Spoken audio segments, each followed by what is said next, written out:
And from there, how did that develop? Sure. Yeah, absolutely. Many moons ago, we actually really had our first foray into crypto with a combination of speaking with Stellar and actually at the time Ripple. We ended up moving forward with a program with Ripple where we're working not so much on the consumer side, but on the foreign exchange trading side. So we send a lot of money every day to Mexico from the United States.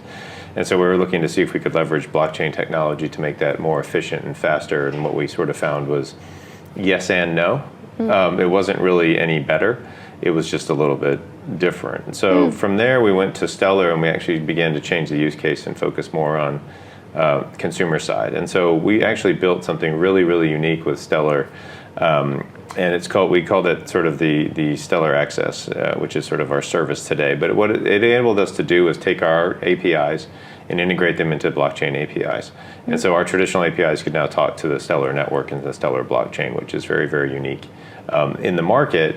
And from there, what we tried to do was think about, okay, interoperability, right? If you're going to have sort of crypto over here and you're going to have fiat over here, you can either, sort of the early days of crypto, right, was all about replace fiat. And still some respects, there's many people still sort of working on that angle.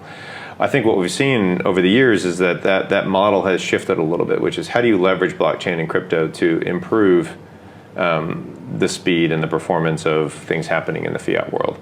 And so when you think about remittance and what we do for a living, it's a beautiful, wonderful business where we move money from the US to Mexico every day, and we do it instantly for consumers. But the back-end processes around it and the process that you go through to do it is actually quite complicated.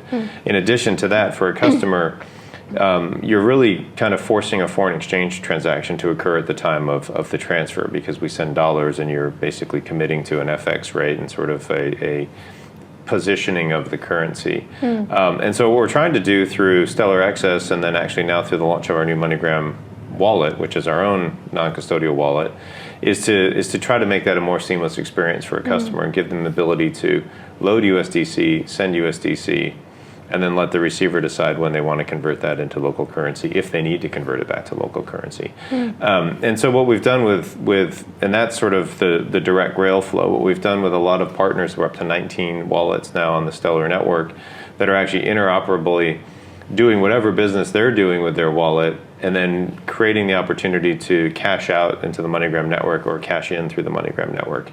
And so that's really giving some different use cases and permutations around what consumers are able to do with crypto, and then also in many respects how they can think differently about fiat.